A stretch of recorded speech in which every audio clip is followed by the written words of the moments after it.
कुलेक्षणं शीदन्तमिदं वाक्यम् उवाच मधुसूदन कुतस्त्व श्री भगवान उवाच कुतस्त्वाकश्मलमिदं विषमे समुपस्थितम् अनार्यजुष्टमस्वर्गम् अकीर्तिकरम् अर्जुन क्लैव्यं मास्मगमः पार्थ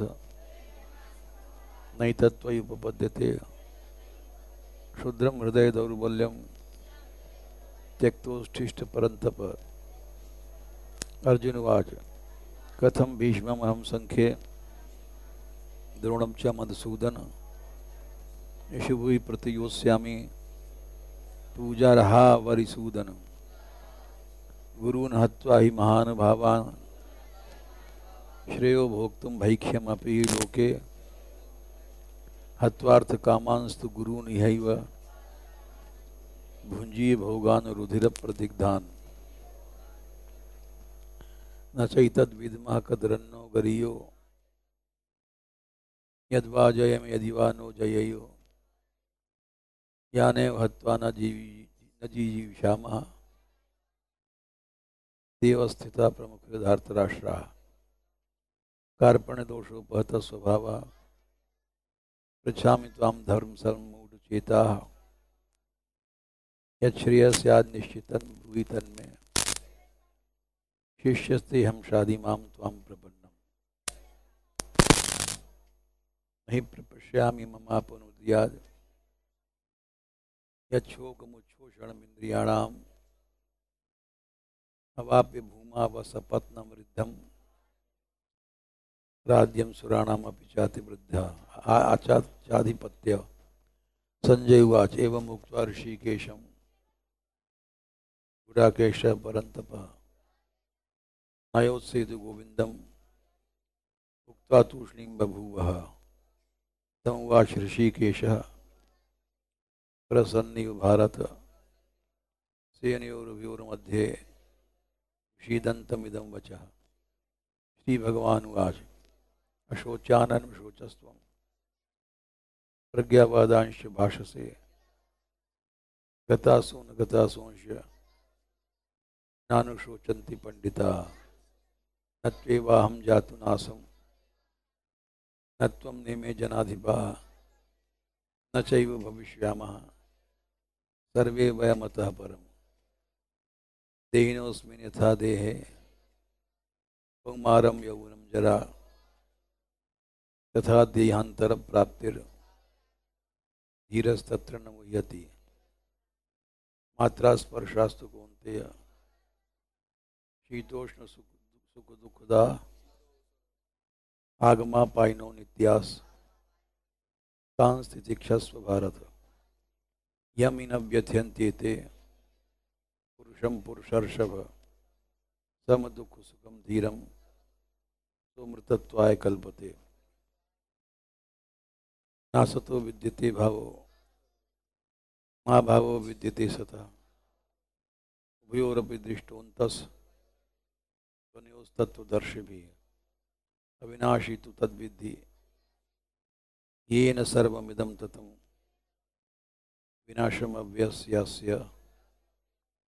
न कश्चित् कर्तुम् अर्हति अन्तवन्ति मे देहा नित्यसोक्ता शरीरिणः अनाशिनो अप्रमेयस्य तस्माद् युध्यस्व भारत यैनं वेत्ति हन्तारं यश्चैनं मन्यते हतं भूतो न विजानीतो नायं हन्ति न हन्यते न जायते मृत्ये वा कदाचित् नायं भूत्वा भविता वा न भुवः अजो नित्या शाश्वतोऽयं पुराणो नान्यते हन्यमाने शरीरे वेदा विनाशिनं नित्यं येनम् अजमव्ययं कथं स पुरुषः पार्थ कम घात्यति हन्तिकं वासांसि जीर्णानि यथा विहाय नवानि गृह्णाति नरोपराणि तथा शरीराणि विहाय जीर्णानि न्यन्यानि संयाति नवानि देहि नैनं छिन्दन्ति शस्त्राणि नैनम दहति पावका न चैनम क्लेदन्त्यापो न शोषयति मारुतः अच्छेद्यो यम अदाह्यो यम अक्लेद्यो अशोषेव च नित्या सर्वगता स्थाणु रचलोयम सनातना अवक्तोयम अचिंत्योयम अविकार्यो यमुच्यते तस्मादेवं विदित्वैनं नानुशोचितुमर्हसि अथ चैनं नित्यजातं नित्यं वा मन्यसे मतं मृतं तथापि तुम महाबाहो नैवं शोचितुमर्हसि जातस्य हि ध्रुवो मृत्युर् ध्रुवं जन्म मृतस्य च तस्मादपरिहार्यर्थे न त्वं शोचितुमर्हसि अव्यक्तादीनि भूतानि व्यक्तमध्यानि भारत अव्यक्तनिधनान्येव तत्र का परदेवना आश्चर्यवत् पश्यति कश्चिदेनम् आश्चर्यवत् वदति तथैव चान्यः आश्चर्यवत् चैनमन्यः शृणोति श्रुत्वाप्येनं वेद न चैव कश्चित्। कहाँ तक हुआ याद नहीं हमको।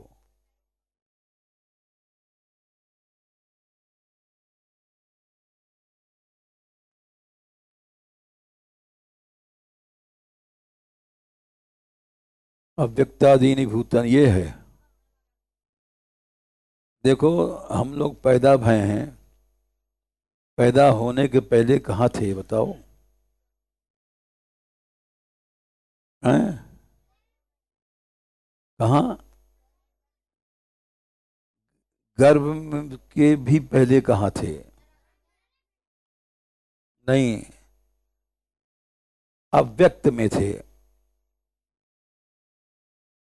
अव्यक्त माने जो प्रकट नहीं है, व्यक्त माने प्रकट।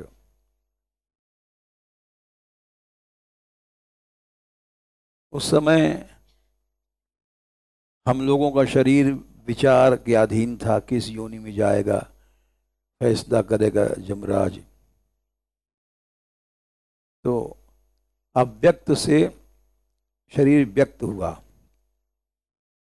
क्या समझे? बोलो बोलो। अव्यक्त माने अप्रकट से शरीर प्रकट हुआ।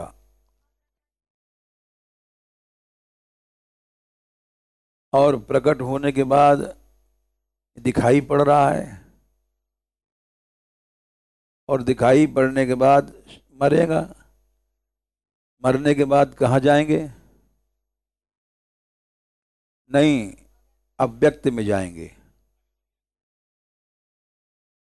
हाँ सब लोग आप स्वयं आगे आया करो, पीछे जगह घेर लेते, पीछे वालों को जगह नहीं रही। समझदार होकर के रोज कहना पड़ता है।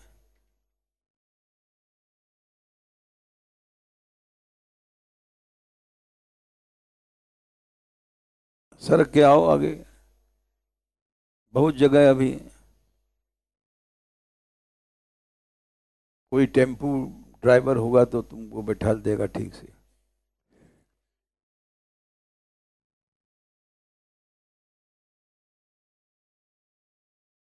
तो ये शरीर पहले अव्यक्त था, बीच में व्यक्त हुआ और फिर अव्यक्त में चला जाएगा।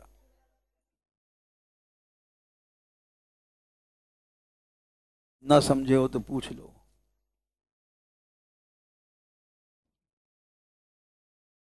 अव्यक्त माने कि प्रकट नहीं कि क्या बनना है, लड़का की लड़की कि कैसा शरीर मिलेगा, इसको अव्यक्त कहते हैं।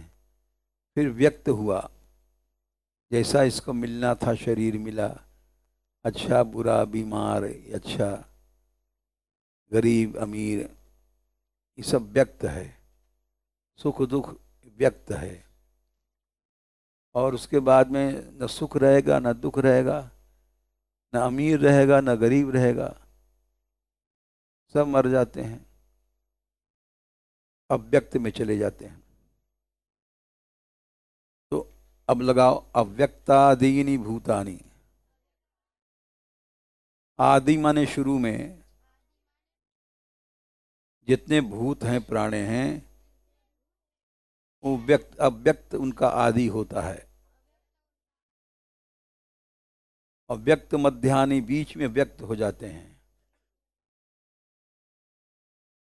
और अव्यक्त में निधन माने मौत हो जाती है,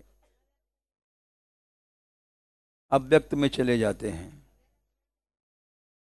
तो तत्र वहां पर का परिदेवना, रोने की क्या जरूरत। एक नियम बन गया है सृष्टि का कि सब पहले अव्यक्त रहते हैं, बीच में व्यक्त हो जाते हैं और आखिर उनका अव्यक्त हो जाता है। राजा हो रानी हो, आया है सो जाएगा राजा रंग फकीर। तो इसलिए बीच में रोने गाना, व्यक्त के लिए प्रेम करना, व्यक्त के लिए अपना मानना, ममता करना, स्नेह करना, ये मूर्खों काम है।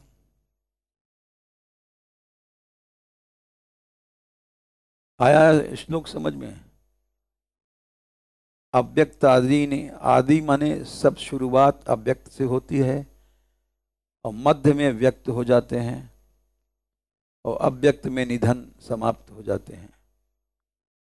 ये नियम है। तो रोना गाना क्या, ये जितना भी संसार में ममता मोह आसक्ति व्यक्त की है, व्यक्त को हम अपना मान लेते हैं। ये हमारा है, हमारी स्त्री है, हमारा पुत्र है, बेटा है, बेटी है। ये व्यक्त है जितना, इसमें ममता करना, इसको अपना मानना, ये मूर्खों काम है। हमेशा सोचना चाहिए कि हर चीज अव्यक्त में जा रही है। निधन माने समाप्ति, अव्यक्त निधनानि। हमारा किसी से प्रेम करते हैं तो वो भी एक दिन अव्यक्त में चला जाएगा, बैर करते हैं वो भी अव्यक्त में चला जाएगा, हर चीज अव्यक्त में चली जाएगी। तो किसी चीज से हम व्यक्त वस्तु से अपना मान लें तो ये गलत है। सारा संसार व्यक्त है, वो भगवान का रूप है। वैष्णव जन तो तेने कही, पीर पराई जाने रे। और अगर उपकार किसी से करता है, पर दुखे उपकार करे तो मन अभिमान न आने रे, वो वैष्णव है। समदृष्टि ने तृष्णा त्यागी, समदृष्टि है, न मान है न अपमान है, न सुख है न दुख है। समदृष्टि वाले के अंदर तृष्णा नहीं होती। निंदा करे न केनी रे, न किसी से निंदा करता है, न किसी को अच्छा समझता है न बुरा समझता है। सच्चा भक्त है। समदृष्टि ने तृष्णा त्यागी, निंदा करे न केनी रे। बाच काछ मन निश्चल राखे, वाच माने वाणी, काच माने कार्य में, मन निश्चल है। वाच काच मन निश्चल राखे, पर मातुरे क्या है, हैं? धन धन जननी तेनी रे। बस इतना ही अगर हम लोग कर ले, व्यक्त चीज को अपना मान करके लड़ते हैं, झगड़ते हैं। कोई कह रहा है हम यहाँ बैठेंगे, नहीं, क्यों बैठेगा, नहीं बैठे, नहीं बैठने देंगे। छोटी छोटी बातों पर हम लोग लड़ते हैं तो भक्ति चली जाती है। हमारी पुरखे तर जाएंगे, माता पिता तक, अगर वाच काच वाणी और कार्य में हम निश्चल हैं, व्यक्त चीज को अपना नहीं मानते, व्यक्त माने हम जो कहें वो हो जाएगा। हमने तुमसे कहा यहां बैठो, तुम नहीं बैठे, नाराज हो गए, ये क्या है? व्यक्त में प्रेम करना।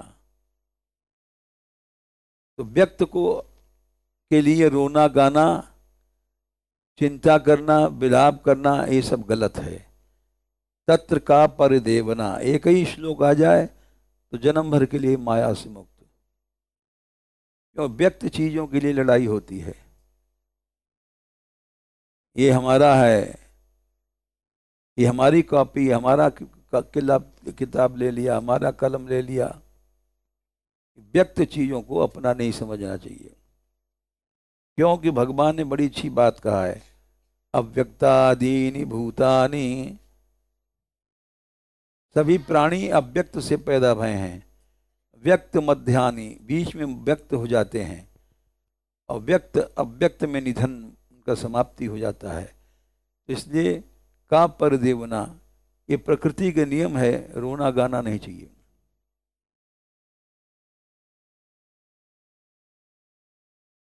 सत्ताईस का फिर से, जातस्य ही ध्रुवो मृत्युर ध्रुवम जन्म मृतस्य च। जात माने जो पैदा हुआ है, उसका मृत्यु मरना निश्चय है, और जो मृत माने मर गया है, उसका जन्म होना निश्चय है। तस्माद, उस कारण से जो अपरिहार्य मन छोड़ा नहीं जा सकता, अखंड नियम है, उसमें तुम शोक करने योग्य नहीं हो गया। जो मर गया वो कहीं नहीं जाकर पैदा हो जाएगा, जो पैदा होगा वो थोड़ी देर मरेगा।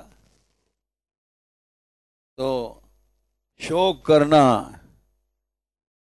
वही बात आ गई, व्यक्त मध्यानि, मध्य के जो व्यक्त शरीर हैं, व्यक्त परिस्थिति है, व्यक्त स्थितियां हैं, उनमें ममता करना, आसक्ति करना, रोना गाना गलत है।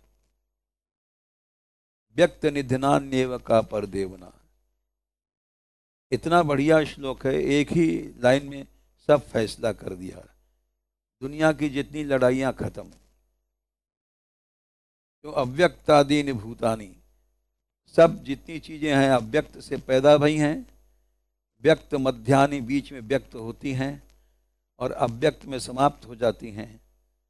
तो रोना गाना, चिंता करना, अपना समझना, मेरा तेरा, ये सब व्यर्थ है।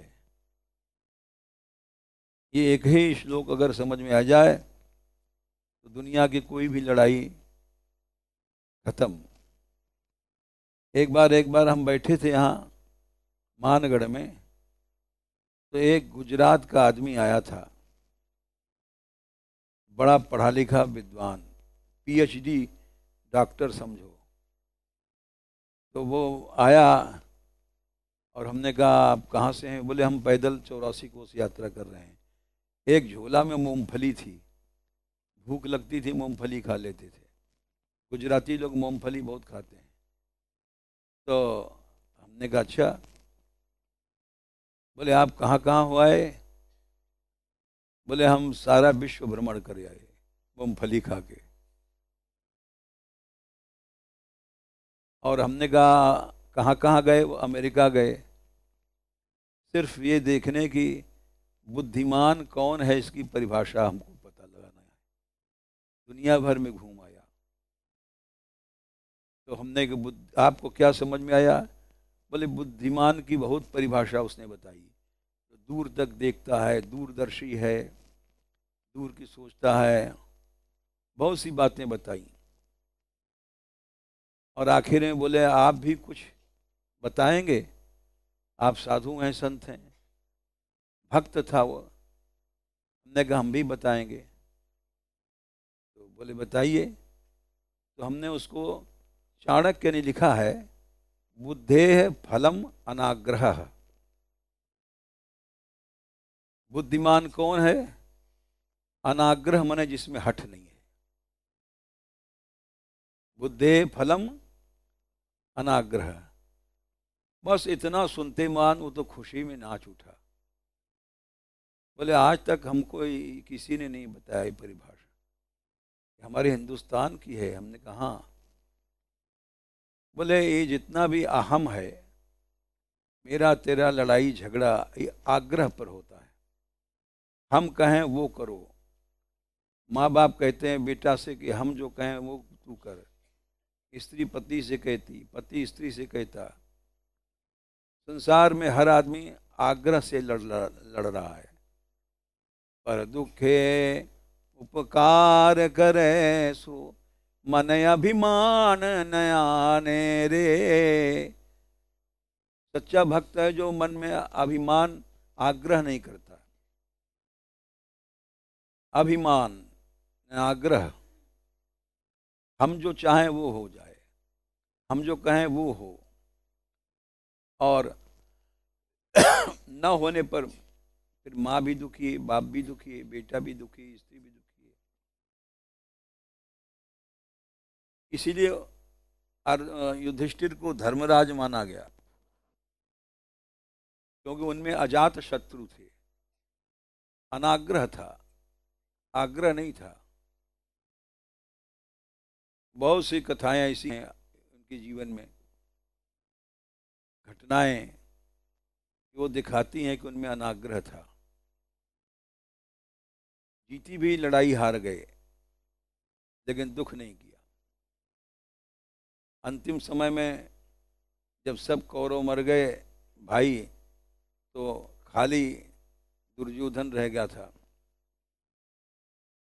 वो गया अपनी माँ के पास, सती थी, महासती, क्योंकि उन्होंने आंख में पट्टी बांधे थे जीवन भर, किसी पुरुष को नहीं देखा था, पति अंधा था, तो इसी कारण वो महासती बोली गई।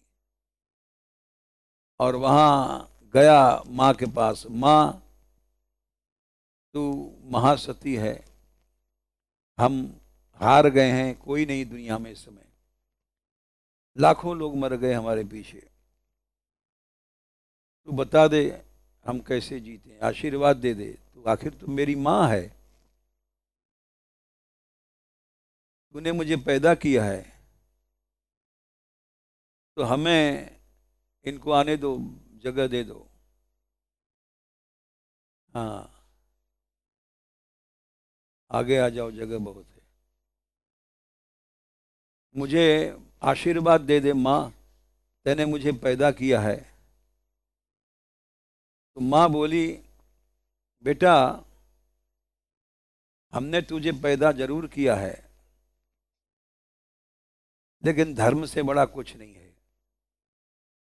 यतो धर्मस ततो जय।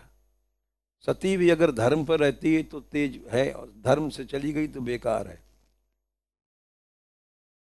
तो तू धर्मराज के पास जा, युधिष्ठिर के पास, वो तुझको रास्ता बताएंगे। बोले वो तो हमारे शत्रु हैं। बोले तू जानता ही नहीं, उनका कोई शत्रु नहीं है, उनमें राग द्वेष नहीं है, अजात शत्रु उनका नाम है। युधिष्ठिर का नाम था अजात शत्रु। आज तक उन्होंने ऐसी कोई वाणी नहीं बोली, क्रिया नहीं किया कि जिससे दूसरे के मन में शत्रुता फैले। तो वो गया, बड़ी अच्छी कथा है और शिक्षा वाली, सबको सुंदर भक्त बनाने वाली। युधिष्ठिर के चरणों में गिर पड़ा। बोले ये क्या भैया दुर्योधन? बोले मेरी माँ ने कहा है कि तू युधिष्ठिर की शरण में जा, तू मृत्यु से बच जाएगा, हम तुम्हारी शरण में आए हैं। तो युधिष्ठिर ने कहा तू तो अमर हो जाएगा, तुझको कोई काल भी नहीं मार सकता। बोले क्या? बोले अपनी माँ के पास चला जा और उनसे कह दे आँख खोल के देख दो। उन्होंने आज तक किसी को देखा नहीं, पुरुष को। उनके नेत्रों में शक्ति है, उनके देखने से तू अमर हो जाएगा, देखने से अमर हो जाएगा। युधिष्ठिर ने कहा, वो दौड़ करके वहां से निकला और राजभवन की ओर चला, अपनी माँ के पास। तब तक भगवान श्री कृष्ण प्रकट हो गए।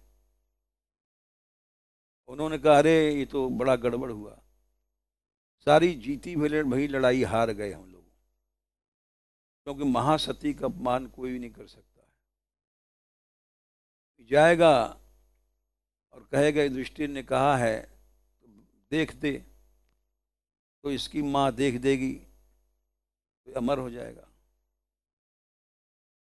पांडवों को पता पड़ा, सब लोग बड़े रोने गाने लग गए, जीती लड़ाई हार गए हम लोग, भीष्म को मारा, द्रोण को मारा, लाखों लोग मार डाले, लेकिन अब भाई ने हरा दिया, क्योंकि अजात शत्रु है, उसका कोई शत्रु नहीं दुनिया में। तो श्री कृष्ण वहां प्रकट हो गए राजभवन में। दुर्योधन गया था, अपनी माँ से कहा था कि तू हमें देख दे, बोले इससे अमर हो जाएगा। हाँ, यही कहा है धर्मराज युधिष्ठिर ने, तो उनकी बात हमको सच करनी है, धर्मराज की बात हम सच करके दिखाएंगे, क्योंकि वो धर्मराज हैं, इतना बड़ा उनका सम्मान था। एक काम कर, तू जा नंगा होके आ, नंगा होके आएगा तो मैं देखूंगी और तू अमर हो जाएगा। वो गया अपने भवन में और धोती भोती सब खोल खाल करके नंगा हो गया। नंगा होने के बाद, हाँ आगे चले आओ, जगह पीछे दे दो लोगों को, स्वयं टेम्पू में बैठ जाओ। हाँ, तो अब वो नंगा होके जब चला अपने माँ के कमरे की ओर, तो बीच में कृष्ण प्रकट हो गए। बोले, अरे अरे कुरुराज दुर्योधन, ये तुम कैसा नंगे हो गए चक्रवर्ती बादशाह होकर के। तो खुशी में उसने सब बातें बता दिया, अब हम अमर होने जा रहे हैं। बोले क्यों? धर्मराज युधिष्ठिर ने कहा है कि तुम्हारी माँ तुमको नंगा देख ले, तुम अमर हो जाओगे। अब वो भगवान कृष्ण ने उसको माया फेराई उसकी बुद्धि पर। अरे छोटा से लड़का तो नंगा होके जाता है, ठीक है, माँ की गोद में, तू कई लड़का लड़कियों के माँ बाप बन गया है, इस उम्र में तू नंगा जाएगा?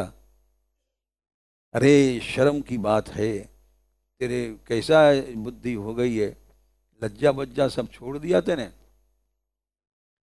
ऐसी बात बनाई जैसे भस्मासुर को बनाया था कि वो तो महादेव झूठ बोलता है और तुझको वरदान दे दिया कि हाथ पर रखने पे आदमी जल जाएगा। अरे आपने सिर पर हाथ रख, अगर गर्म लगे तो मत हटा लेना, और झूठा है, अगर फिर शंभो को मार डालना, झूठा है। तो उसको चक्कर में ले लिया, तो इसे दुर्योधन को भी चक्कर में ले लिया। बोले तो क्या करना चाहिए कृष्ण? बोले अरे तेरे बेटी दमाद नाती पंती और तू नंगा जाएगा, तो फिर जाना तो हमें है ही है अमर होने के लिए। बोले एक काम कर, अपनी माला उतार के, फूलों की माला, इससे अपना इंद्री ढक ले। फूलों की माला कोई कपड़ा तो है नहीं, कमर में ऐसे बांध ले और वो इंद्री ढकी रहेगी। तो उसकी समझ में आया, बोले कपड़ा तो पहन नहीं रहा है, नंगा ही माना जाएगा, फूलों से ढके रहेगा तेरा इंद्री। तो माला, अब माला कहाँ से लावें? फूल ले, फूलों की माला दे दिया उसको, इसको ऐसे कमर में बांध ले, इंद्री ढक गई तेरी। अब कोई हर्ज नहीं, लज्जा शर्म सब तेरी रक्षा हो गई। बोले अच्छा। दौड़ करके गया अपनी माँ के पास, और माँ बोली कि दुर्योधन सब वस्त्र हटा दिए? बोला हाँ माँ। झूठ बोल गया। अच्छा तो ले, खोलती हैं।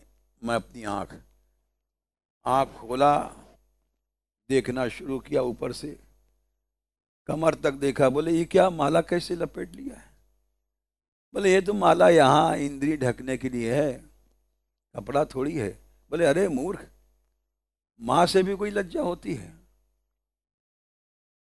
ये बुद्धि तुझको किसने दिया? कौन मिला था तेरे को? कोई मिला रास्ते में? बोले मैं जब चला था, जब कृष्ण मिले थे। ओहो हो, तो ये कृष्ण ने कहा है कि इंद्री ढक ले। हाँ, उन्होंने कहा कि तेरे बेटी है, बेटा है, नाती पोते, इस उम्र में नंगा जाएगा, लज्जा शर्म नहीं? तो बोले अब यहां तक तो तेरा शरीर अमर हो गया, नाभि तक, नाभि के नीचे कच्चा रहेगा। यहां काल हमला करेगा तो तू नहीं बचेगा। तो वही हुआ, जब भीमसेन लड़ते लड़ते थक गए थे गदा युद्ध में, और दुर्योधन बलवान पड़ रहा था क्यों, उसका शरीर वज्र का बन गया था। आखिर में भगवान, वो दुर्योधन ने ऐसी गदा मारी कि भीमसेन लुढ़क गए और जमीन पर पड़े पड़े हार के देखने लग गए कृष्ण की ओर। तो कृष्ण ने ये जांग पर इशारा किया, यहां मार। तब भीमसेन समझ गए, उठे और लड़ाई के मैदान में गदा लेकर के उन्होंने जांग पर मारा। जांग पर गिरते मर गया। तो युधिष्ठिर के अंदर आग्रह नहीं था। तो हमने उस विद्वान से कहा जो अमेरिका तक पढ़ के आया, सारी दुनिया में घूम के आया, हमने उसको कहा बुद्धे फलम अनाग्रह। बुद्धिमान कौन है? जिसके पास अनाग्रह है, हठ नहीं है कि यही होना चाहिए, हम कहें वही हो, हम कहें वैसे ही करो। फिर उसने कहा कि हम सारा संसार घूम आए,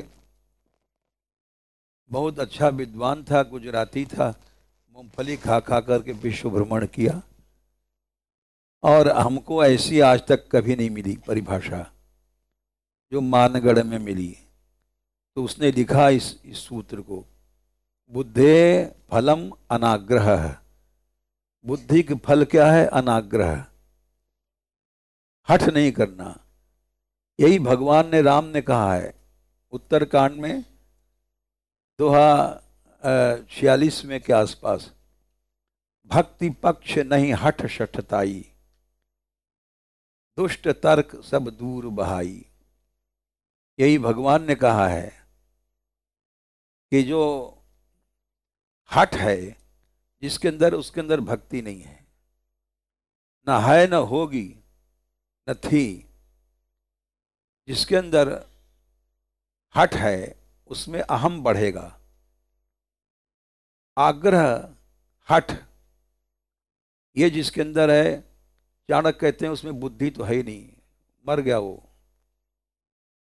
तो इसीलिए नरसिंह भगत कहते हैं, पर दुखे उपकार करे सो मन अभिमान नयाने रे। अभिमान, किसी चीज को मान लेना, हठ, आग्रह, ये सच्चा भक्त नहीं करता है, ये नकली हम तुम करते हैं। और यही बात हमने इसको समझाया था निर्मला को एक दिन, तो इसने प्रतिज्ञा किया कि अब मैं दूसरे की बात मानी करूँगी, हठ नहीं करूँगी। हमने कहा अगर तू हठ छोड़ दे तो सबसे अच्छी लड़की बच जाएगी, क्योंकि नाचती बड़े जोर से है। ये जैसा नाचती है वो एकदम तदाकार हो करके। तेरे में यही दोष है कि तू हठ करती है। कोई कह रहे हैं चुप हो जा, चुप नहीं होगी, कहती जाएगी कहती जाएगी कहती जाएगी। मार के फेंक दो, काट के फेंक दो, लेकिन जवान नहीं रुकेगी। तो इसने उस दिन प्रतिज्ञा किया, उस दिन से अभी तक तो इसने लड़ाई किया नहीं किसी से। तो अनाग्रह ऐसी चीज है, ये श्लोक यही गीता का समझा रहा है। अव्यक्तादीनि भूतानि, हर चीज, हर आदमी, हर परिस्थिति अव्यक्त से पैदा होता है। आदि माने शुरुआत, उसका अव्यक्त है। अव्यक्त मध्यम, बीच में व्यक्त हो जाती है, ये शरीर है या कोई बात है। और अव्यक्त निधनानि, अव्यक्त में मर जाती हैं सब।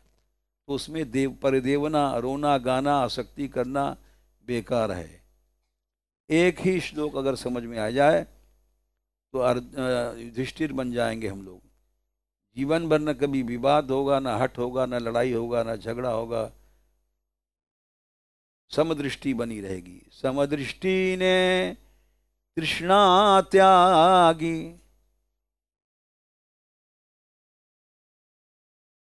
और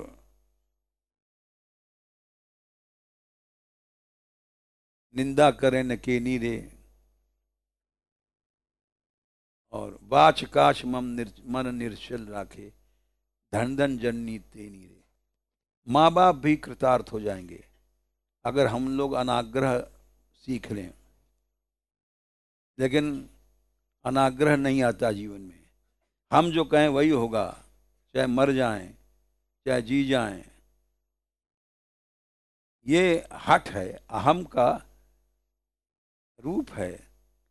इसको जो जीवन में छोड़ देता है वो धर्मराज बन जाएगा, युधिष्ठिर बन जाएगा, भक्त बन जाएगा। लेकिन ऐसा होना बड़ा कठिन है। एक श्लोक पढ़ाया और पढ़ावें आगे, यही रहने दें, यही रहने दें। चलो, ये अजात शत्रु की कथा लिख लो ना। और जितने भी हमने उत्तरकांड के राम भगवान का भक्ति पक्ष नहीं, हठ शठताई, ये दोहा रामायण है, लाओ हम दे संख्या बता दें, पकड़ो।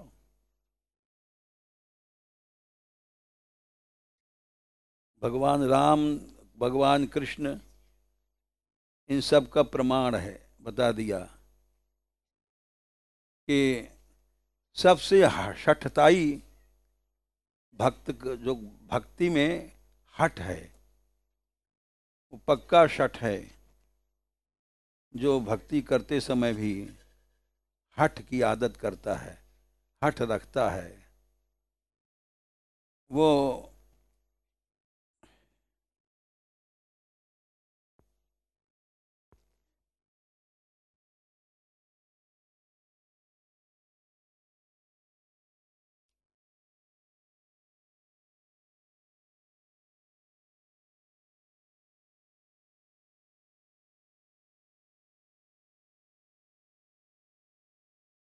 ये देखो दोहा 46, भक्ति पक्ष हठ नहीं शठताई, दुष्ट तर्क सब दूर बहाई। भक्ति में हठ करने वाला शठ है, भक्त नहीं है, वो शठ है। ये शठताई भक्ति में नहीं करना चाहिए। और उसको उसको सिद्ध करने के लिए तर्क देता है, नहीं हम सही हैं, हमने ठीक गुस्सा किया, हमने ठीक तुमको मारा, हम ठीक किए। दुष्ट तर्क ये सब दूर फेंक देना चाहिए। नहीं, भक्ति तो आएगी नहीं, शठताई आ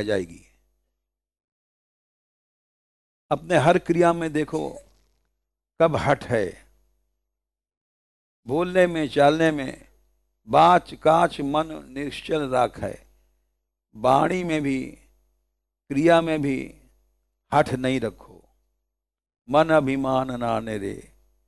नरसिंह भक्त ने कहेगा, ये नरसिंह जी का और तुलसीदास जी का भगवान राम का उपदेश दिया। सूरदास जी ने कह रहे हैं, गर्भ कीजिए बावरे हरि गर्भ प्रहारी। गर्भ जो है क्या है, हठ है, ये भक्त नहीं करते हैं। गर्भई से रावण गया पाया दुख भारी। सूरदास जी का पद है, सूर विनय पत्रिका, बहुत नामी पद है, हम गाते भी थे। गर्भ न कीजिए बावरे हरि गर्भ प्रहारी, गर्भई ते रावण गया पाया दुख भावरी। जितने दुर्योधन थे ये सब के अंदर हठ था। समझाया, भगवान समझाने गए नहीं माने, लाखों करोड़ों लोग मर गए युद्ध में हठ के पीछे। रावण को समझाने गए सीता को दे दे, नहीं माना। महादेव जी समझाने गए, खुद उसके भगवान नहीं माना। हठ नहीं छोड़ता है आदमी, हठ छोड़ दे तो उसका अहम गल जाता है, बहुत जलती और भक्त बन जाता है। एक ही श्लोक पढ़ाया। हाँ, मलुकदास जी का है, ठीक है, 46 दे दो। कहे मलुक, हाँ, एक दया और दीनता कह रही भाई। मलुक जी का पद है, नहीं ये भी है सूरदास जी का, गर्भ का भी पद है।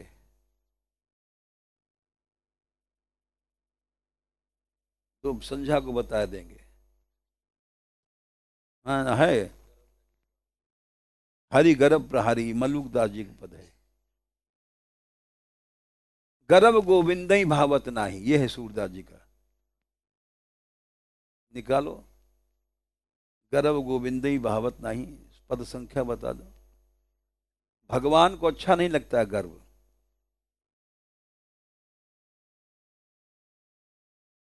हैं 82।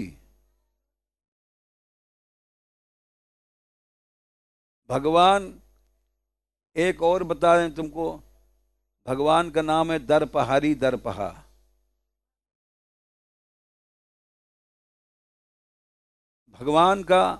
भगवान से ज्यादा द्वेष कोई नहीं करता। ईश्वर स्याप्यभिमान देश द्वेषित्वात् दैन्य प्रियत्वाच्य। अभिमान से, गर्व से भगवान को बैर है और दैन्य से उनको प्रेम है। गर्भ गोविंदई भावत नाही, 282। कैसी करी हिरणा कश्यप की प्रकट होए छिन माही, जग जाने करतूत कंस की वृष मार्यो बलवाही। हिरण कश्यप मरा गर्भ के कारण से, हठ के कारण से। कंस, वृषासुर, ब्रह्मा इंद्रादिक पछताने, गर्भधार मन माही। ब्रह्मा को मोह हुआ ये गर्भ के कारण। जोबन रूप राजधन धरती, जानी जलद की माही। सूरदास हरे भजो गर्भ विमुख अगति को जाही। लो,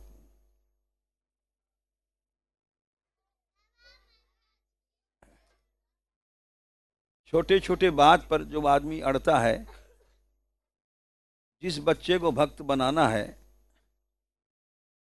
उसको शुरू से गर्भ की आदत हटा दो, हठ की आदत।